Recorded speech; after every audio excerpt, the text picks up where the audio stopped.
오늘은 로마서 1장 18절로 32절 말씀을 통해서 죄와 죽음이라는 제목으로 여러분과 은혜를 나누기 원합니다.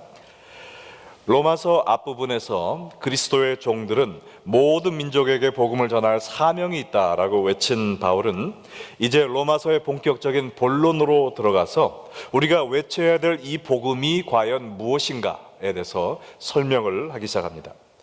이 내용을 풀어가기 위해서 그는 제일 먼저 우리에게 왜 구원이 필요한가라는 문제를 다루고 있습니다.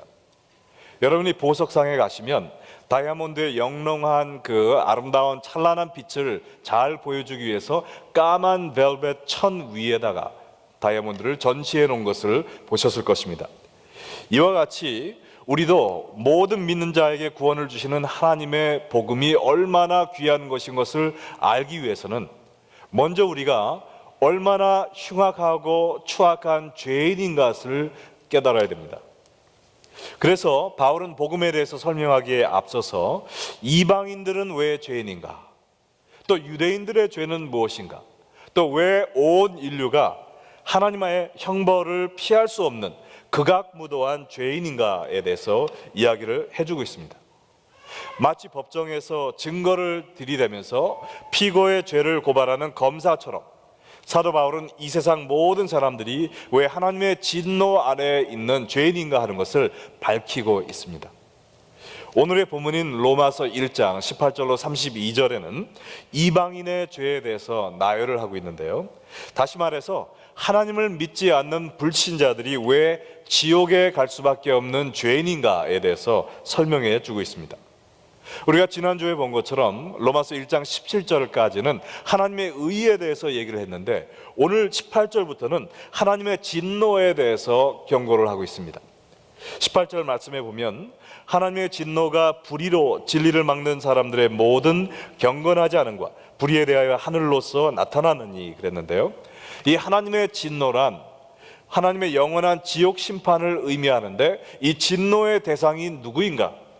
보니까 불의로 진리를 막는 사람이라 했습니다. 여기에 나타난 진리는 전절에서 이야기한 모든 사람들에게 구원을 주시는 하나님의 의를 의미하는데, 그러므로 이 말은 하나님을 믿지 아니함으로 구원의 진리를 막는 불신자들은 하나님의 진노 안에 거하고 천국에 갈 수 없음을 이야기하고 있습니다. 만약 여러분 가운데 아직도 하나님을 믿지 않는 분이 계시다면 하나님을 믿지 않는 그 자체가 얼마나 큰 죄악인 것을 깨달아서 오늘 하나님을 믿으시고 천국에 들어가시는 축복을 얻는 귀한 날 되기를 축복합니다. 오늘 말씀을 통해 깨닫는 첫 번째 진리는 바로 이것인데요, 하나님을 믿지 않는 것이 가장 큰 죄라는 것입니다. 19절로 21절 말씀에 하나님의 진노가 왜 믿지 않는 자들에게 임하고 있는가에 대해서 설명을 하고 있습니다. 이 19절로 보면 이는 하나님을 알만한 것이 그들 속에 보임이라. 하나님께서 이를 그들에게 보이셨느니라. 창세로부터 그의 보이지 아니하는 것들 곧 그의 영원하신 능력과 신성이 그가 만드신 만물에 분명히 보여 알려졌나니 그러므로 그들이 핑계하지 못할지니라. 하나님을 알되 하나님으로 영화롭게도 아니하며 감사하지도 아니하고 오히려 그 생각이 허망하여지며 미련한 마음이 어두워졌나니라고 이야기하고 있습니다. 하나님을 믿지 않는 것이 가장 큰 죄악인 이유는 우리가 하나님에 대해서 몰라서 못 믿는 것이 아니라 하나님에 대해서 알면서도 일부러 믿기를 거부했기 때문입니다. 하나님께서 천지 창조를 통해서 자신의 능력과 신성을 분명히 보여 알게 하셨음에도 불구하고 의도적으로 하나님을 부인하고 거부했다는 것이죠. 우리 속에 하나님을 알만한 것이 충분히 있음에도 불구하고 하나님을 영화롭게 하거나 감사하게 하지도 않고 오히려 나 자신을 영화롭게 하고 나의 만족을 위해서 살기 위해서 하나님을 부인하고 있다는 것입니다. 우리가 하나님의 천지 만물만 보아도 하나님이 살아계심을 확실히 알 수 있습니다. 시편 19편 1절에 보면 하늘이 하나님의 영광을 선포하고 궁창이 그의 손으로 하신 일을 나타내는도다 그랬습니다. 여러분 가운데 손목 시계를 오늘 갖고 오신 분은요, 그 시계를 다 분해해서 이 봉지에 집어넣고 막 흔들면 그 금속 조각이 시계로 멋있게 완성된 시계로 조립이 되어서 딱 나타날 것이라고 믿는 분 계세요?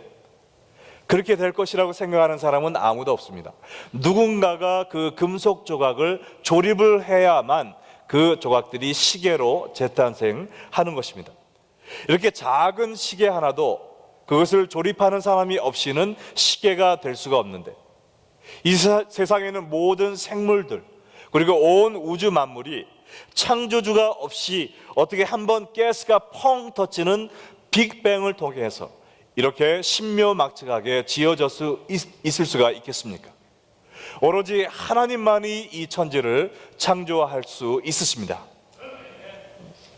빅뱅 티어리를 믿는 것은 천지 창조를 믿는 것보다 더 큰 믿음이 필요하다고 저는 생각이 됩니다. 제가 대학교 때 역사학을 전공했지만 그 피직스 클래스를 한번 한 적이 있었어요. 근데 그 클래스에서 교수가 빅뱅 티어리에 대해서 얘기를 하더라고요. 그래서 끝난 다음에 제가 교수님을 만났습니다. 그래서 교수님은 진짜 이 빅뱅 티어리가 사실이라고 믿으십니까? 제가 물어봤어요. 그랬더니 주위에 아무도 없는가 이렇게 돌아본 다음에 우리 교수님이 하시는 말씀이 뭐냐면은, 사실은 자기도 빅뱅 티어리를 믿지 않는데 천지 창조를 믿지 않기 위해서 대안으로 내놓은 것이 빅뱅 티어리다라고 생각을 한다, 이렇게 고백을 하더라고요. 어떤 사람들은 나는 하나님이 존재하지 않는다고 믿는 무신론자입니다라고 얘기하지만요, 사실 엄밀하게 이야기해서 이 세상에 무신론자는 없습니다. 오직 불신자만 있을 뿐입니다. 이 세상에 아버지 없이 태어난 자식이 있을까요? 없죠. 이와 마찬가지로 우리가 하나님 없이 이 세상에 태어난 사람들은 없습니다. 나에게는 아버지가 없다라고 얘기하는 못된 자식뿐만 있듯이 오로지 나에게 생명을 주신 하나님 아버지를 거부하는 영적인 폐륜아만 있는 것입니다. 러시아의 한 우주인이 말하기를, 나는 지구를 3바퀴 돌아봤는데 하나님을 아무리 찾아봐도 아무 곳에도 계시지 않더라라고 얘기했습니다. 그 후에 미국의 독실한 기독교인이었던 우주인 존 글렌이 또 이야기하기를, 나도 이 지구를 3바퀴 이상 돌아봤는데 어디에 가든지 하나님이 안 계신 곳이 없더라. 온 우주는 하나님의 영광으로 가득 차 있더라라고 이야기를 했습니다. 하나님은 온 우주 만물을 통해서 자신의 존재를 우리에게 끊임없이 보여주고 계십니다. 여러분 가운데 원신들이 성경도 없이 어떻게 하나님이 계신 것을 천지 만물만 보고 알 수 있겠습니까? 라고 반문하고 싶은 분이 계시리라 생각이 됩니다. 근데요, 인류 역사는 하나님에 대해서 아무것도 모르는 원신들로 시작된 것이 아닙니다. 그와 반대로 하나님에 대해서 너무나 잘 알고 또 하나님과 친밀한 관계를 갖고 있었던 아담과 하와로부터 시작이 된 것입니다.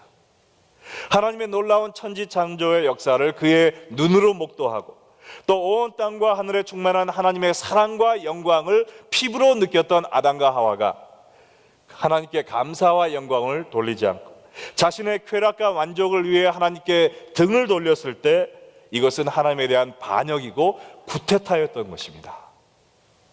하나님을 몰라서 못 믿는 것이 아니라 알면서도 일부러 믿지 않는 그것이 하나님 앞에 가장 큰 죄악인 것입니다.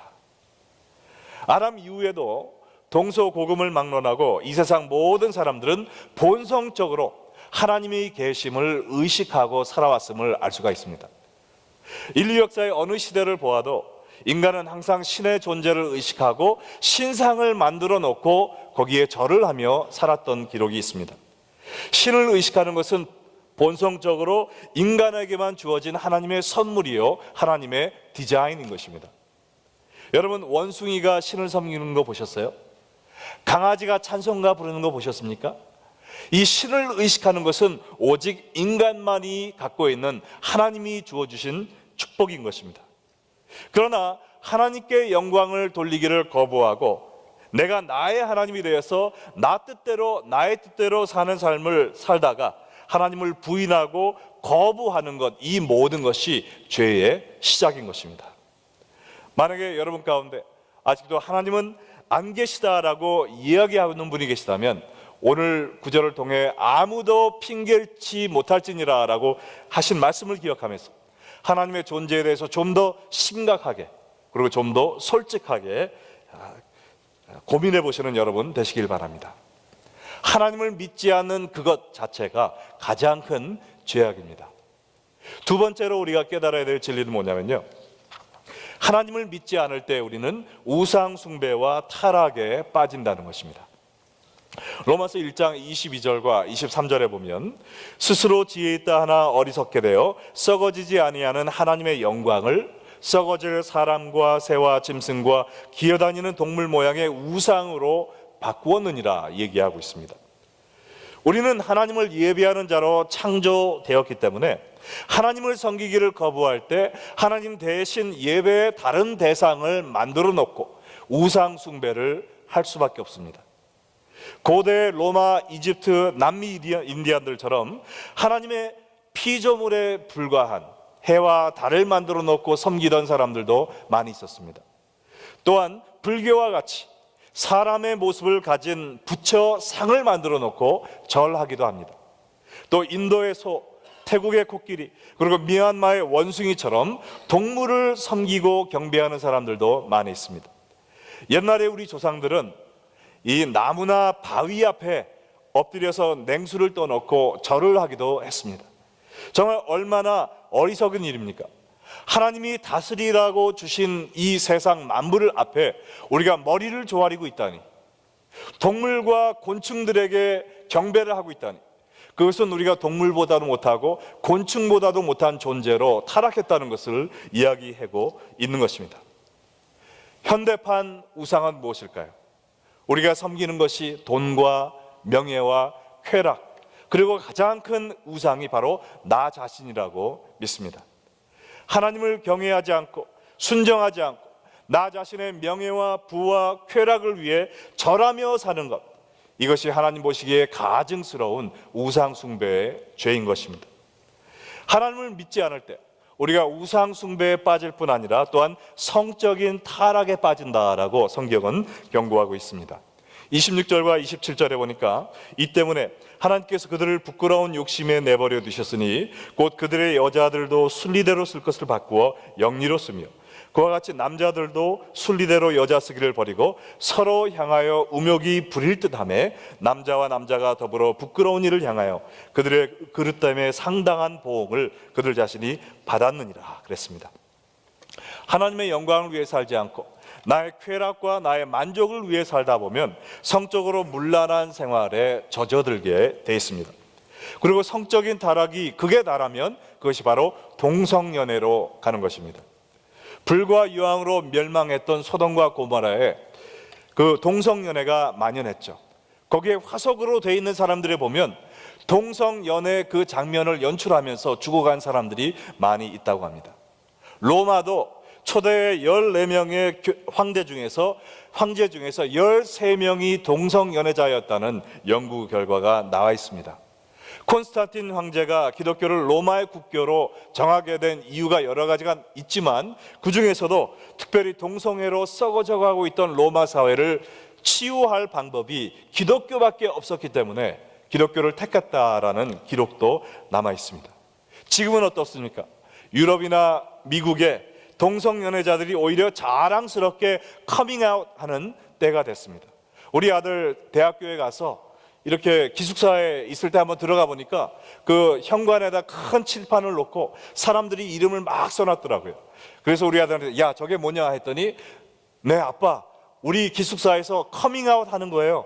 동성연애자들이 내가 동성연애자라면서 자랑하기 위해서 자기의 이름을 써놓은 것입니다 라고 이야기를 한 것을 들었습니다.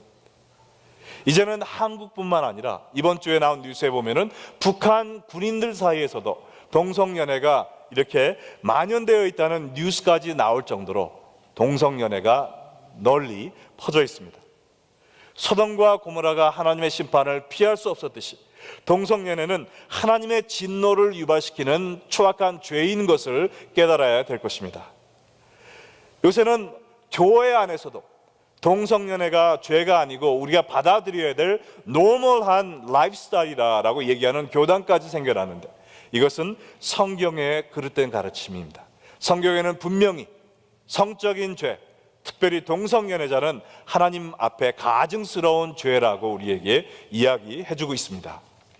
하나님을 믿지 않을 때 우리는 우상을 섬기게 되고 이러한 성적인 타락에 빠지게 되고 또한 계속 나가서 여러 가지 도덕적인 죄악에도 빠지게 되는 것입니다. 우리가 28절로 31절 말씀해 보면 21가지의 추악한 죄악들을 나열해 놨는데 이 모든 것의 원인이 뭐냐? 그들이 마음에 하나님 두기를 싫어하매 하나님께서 그들을 그 상실한 마음대로 내버려 두사, 이것은 타락한 마음에 내버려 두사 이 뜻입니다. 합당치 못한 더러운 일을 하게 하셨으니 하나님을 마음에 두기 싫어하는 사람들이 행하는 도덕적인 죄 21가지가 나옵니다. 곧 모든 불의, 추악, 탐욕, 악의, 시기, 살인, 분쟁, 사기, 악독, 수근수근, 비방, 하나님께서 미워하는 것, 능욕, 교만, 자랑하는 것, 악을 도모하는 것, 부모를 고역하는 것, 우매한 것, 배약하는 것, 무정한 것, 무자비하는 것, 이 모든 것이 마음에 하나님을 두기 싫어하는 데서 출발된다고 성경은 이야기하고 있습니다. 하나님을 떠난 자들은 처음에는 양심의 가책을 받기도 하지만 어느새 마음에 굳은 살이 박혀서 태연스럽게 악행을 저지르게 됩니다. 하나님의 기쁨을 위해 사는 것이 아니라 나의 만족과 나의 쾌락과 기쁨을 위해 살게 되니까, 그리고 하나님의 심판을 두려워하는 마음이 없으니까 내 마음대로 살면서 죄를 짓는 것입니다. 그러면 이렇게 하나님을 떠나 우상을 섬기며 죄와 타협하며 사는 사람들의 결과는 어떻게 될 것인가? 로마서 1장 32절로 보면 하나님을 믿지 않는 자들의 결과는 죽음이다라고 이야기하고 있습니다. 그들이 이 같은 일을 행하는 자는 사형에 해당하다고 하나님께서 정하심을 알고도 자기들만 행할 뿐 아니라 또한 그런 일을 행하는 자들을 옳다 하느니라 라고 이야기하고 있습니다. 하나님을 떠나 우상 숭배와 타락의 생활을 하는 사람들의 결국은 사형이다 그랬는데요, 이것은 법적인 죽음을 얘기하는 것이 아니라 영적인 죽음을 이야기하는 것입니다. 자기들만 하나님을 거역하며 사는 데서 끝나는 것이 아니라 죄는 그 캔서 셀과 같이 계속 퍼져나가기 때문에 남들에게도 영향을 미칩니다. 그래서 괜찮아, 다들 그렇게 사는 거야 하면서 함께 죄짓자 하면서 타락을 하는 이러한 사람들, 곧 영원한 죽음의 형벌을 피할 수 없다 그랬는데요, 여기에 있는 이 죽음은 미래에 다가올 형벌을 얘기하는 거지만 미래에 갈 지옥의 심판만 얘기하는 것이 아니라 현재의 심판도 이야기하고 있습니다. 오늘 우리가 처음에 읽었던 로마서 1장 18절에 보면 하나님의 진노가 불의로 진리를 막는 사람들의 모든 경건하지 않음과 불의에 대하여 하늘로부터 나타나나니 그랬는데, 여기는 현재 진행형이거든요. 하나님의 진노가 지금 이 순간에도 나타나고 있다고 그랬습니다. 그러면 어떠한 방법으로 하나님의 진노가 지금 나타나고 있는가? 오늘 성경 말씀해 보니까 우리가 죄 가운데 살도록 하나님이 내버려 두시는 겁니다. 방관해 주시는 겁니다. 24절과 26절, 28절에 보면 3번이나 이것이 나와 있는데요, 그러므로 하나님께서 그들을 마음의 정욕대로 더러움에 내버려 두사, 이 때문에 하나님께서 그들을 부끄러운 욕심에 내버려 두셨으니 또한 그들이 마음에 하나님 두기를 싫어하며 하나님께서 그들을 그 상실한 마음대로 내버려 두사 그랬습니다. 하나님을 아는 사람들이 죄를 지을 때 양심의 가책을 통해 성령님의 책망하시는 음성을 듣고 회개하게 하시지만, 우리가 하나님께 등을 돌리고 내 자신의 쾌락과 만족을 삶의 최고의 목표로 살면서 우상 숭배와 타락의 죄 속으로 뛰어들어가면서 하나님, 이제는 저에게 말씀하지 마세요, 저는 하나님의 말을 듣지 않을 것입니다 라는 이 반역의 삶을 계속 살 때 하나님은 언젠가 우리에게 그래? 그러면 너 마음대로 죄 가운데 살다가 너희 죄 안에서 죽음의 형벌을 당하라 라고 내버려 두는 때가 온다는 것입니다. 우리를 유기시킨다는 것입니다. 예수님께서 자신을 배반한 가룟 유다에게 여러 번 회개의 기회를 주셨음에도 불구하고 끝까지 돌이키지 아니하니까 마지막엔 뭐라고 하셨습니까? 가서 내 마음에 정한 대로 하라 그랬습니다. 그때 가룟 유다는 벌떡 일어나서 나가서 예수님을 은삼식년에 팔아버렸습니다. 그리고 이 성경이 경고하고 있는 것처럼 자신의 죄악 속에 괴로워하다가 나무에 목을 매달아 자살하고 거기서 떨어져서 창자가 터지면서 죽는 비참한 육체의 죽음을 맞이하게 됩니다. 거기서 끝나는 것이 아니라 죽은 후에 영영 타는 지옥불에서 하나님과 떨어져서 그 죄값을 치러야 되는 그 영혼의 죽음까지 맞이하게 되는 것입니다. 하나님을 알지만 하나님에 대한 믿음을 저버리고 자기의 육체의 소욕을 따라 우상을 섬기며 이 세상의 죄와 쾌락을 쫓아가며 하나님과 등지며 사는 사람들은 어느 순간에 하나님이 내버려 두신다는 겁니다. 예수님께 버림을 받는 때가 온다는 것이죠. 이것은 하나님이 우리를 포기한다는 뜻은 아닙니다. 하나님은 우리를 끝까지 사랑하십니다. 그러나 우리를 강압적으로 회개하게 만들지는 않으신다는 것입니다. 우리에게 회개하고 돌아오라라고 부르시지만 우리가 하나님께 등을 돌리고 마음에 굳은 살이 배겨서 예수님의 말씀을 무시하고 나아가면 어느 순간에 우리가 하나님의 사랑의 품에서 벗어나서 하나님의 진노의 자리로 우리가 스스로 나아가게 된다는 것입니다. 여러분, 우리는 사람이 죄를 지어서 하나님의 심판을 받는다고 생각하지만은요, 우리가 죄 가운데 살고 있다는 그 자체가 벌써 우리는 하나님의 심판 속에 있는 것입니다. 죄를 지으며 살고 있음에도 불구하고 내 마음에 가책이 없고 회개하지 않는다면 나는 이미 하나님의 심판을 받은 사람들이고 앞으로 다가올 유황불을 피할 수가 없는 것입니다. 여러분들 가운데 나는 죄를 지어도 하나님이 책망하지 않으세요? 죄를 지어도 너무나 모든 일이 잘 돼요 라고 생각하는 분, 그게 축복이라고 생각하십니까? 바로 그것이 여러분이 가장 위험한 자리에 있다는 것을 깨달아야 됩니다. 내가 잘못된 삶을 살고 있음에도 불구하고 하나님의 채찍질이 없다면 나는 버림받은 자식이 된 거죠. 하나님이 내버려 두는 하나님께 유기된 존재가 된 것입니다. 그래, 네 마음대로 죄 가운데 살다가 죄 가운데 죽어라 하나님이 허락하신 그런 화인맞은 양심이 되었다는 것입니다. 히브리서 12장 6절과 8절에 주께서 그 사랑하시는 자를 징계하시고 그가 받아들이시는 아들마다 채찍질 하신다고 이야기했습니다. 징계는 다 받는 것이거늘 너희에게 없으면 사생아라고 그랬어요. 친아들이 아니라고 그랬습니다. 내가 하나님을 등지고 죄 가운데 살면서도 모든 일이 잘 됩니다 라고 기뻐하지 말라는 것입니다. 죄 가운데 내가 하나님을 버렸기 때문에 하나님이 나를 죄 가운데 내어버리듯이 마음에 굳은 살이 박혀서 하나님의 음성을 깨닫지 못하고 지옥을 향해 가고 있는 버림받은 자식이 되었다는 것입니다.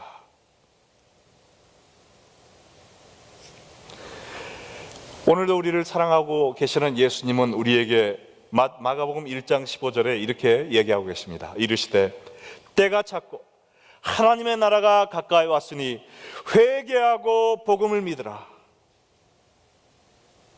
우리가 하나님을 안다고 생각했지만 하나님에 대한 믿음을 저버리고 이 세상을 섬기며 죄 가운데 살고 있었다면 오늘 예수님께서 이 두 가지의 말씀을 하시고 있습니다. 회개하라, 그리고 복음을 믿어라 라는 것입니다.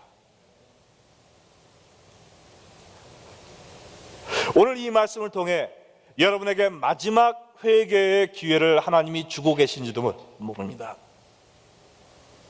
하나님보다 이 세상을 더 사랑해서 내가 이 죄를 지면 안 되는 것을 알면서도 성령님의 음성을 완전히 묵살해버리고 죄를 향하여 계속 발걸음을 돌이키고 있지는 않습니까? 처음에 한 번, 두 번은 양심의 가책을 느꼈지만 계속해서 죄를 향해 달려가면서 다른 사람들도 다 하는 걸 이 정도 가지고 타협하면서 죄에 대해 양심의 가책도 느끼지 못하는 마음속에 굳은 살이 박혀있는 삶을 살고 있지는 않습니까? 오늘 이 시간 이 말씀을 통해 회개하고 돌아오라 라는 그 말씀을 외면하지 마시기 바랍니다. 오늘이 여러분에게 마지막 회개의 날일지 누가 압니까? 마음의 굳은 살을 제거하고 주여 저를 용서하여 주시옵소서. 하나님보다 이 세상을 더 사랑했습니다. 제가 교회 나오고 예수님을 믿는다고 말은 했지만 제 삶 속에서는 예수님을 안 믿는 사람처럼 살 때가 너무나도 많이 있었습니다. 하나님보다는 이 세상의 우상을 섬기면서 내 자신을 만족시키는 삶을 살면서 죄 가운데로도 깊숙이 추락하고 있음을 고백하지 않을 수가 없습니다. 저를 불쌍히 여겨 주시옵소서. 뜨거운 눈물을 흘리며 회개하는 여러분 되시기를 주님의 이름으로 축원합니다. 회개하고 복음을 믿으라고 그랬습니다. 복음. 이 복음이 무엇인가요? 고린도전서 15장 1절로 3절과 4절에 보면 이 복음에 대해서 잘 종합을 해주고 있습니다. 형제들아, 내가 너에게 전한 복음을 너에게 알게 하노니 이 복음은 성경대로 그리스도께서 우리 죄를 위하여 죽으시고 장사 지낸 바 되셨다가 성경대로 사흘 만에 다시 살아나사라는 것입니다. 이 복음의 핵심적인 메시지는 바로 예수님이 나의 죄를 위하여 대신 죽었다는 것입니다. 내가 하나님을 떠났고 내가 우상을 숨겼고 내가 타락하였으므로 내가 죽어야 되는데 그 높고 존귀하신 하나님의 아들 예수 그리스도께서 내 대신 십자가에서 죽음을 당하셨다는 것입니다. 내가 받아야 될 하나님의 진노가 예수님 위에 부어졌고 나의 저주가 예수님께로 옮겨갔을 때 예수님의 의가 나에게 옮겨와서 그것을 믿음으로 말미암아 하나님께 의로운 자가 되었다는 이 사실이 바로 놀라운 복음인 것입니다.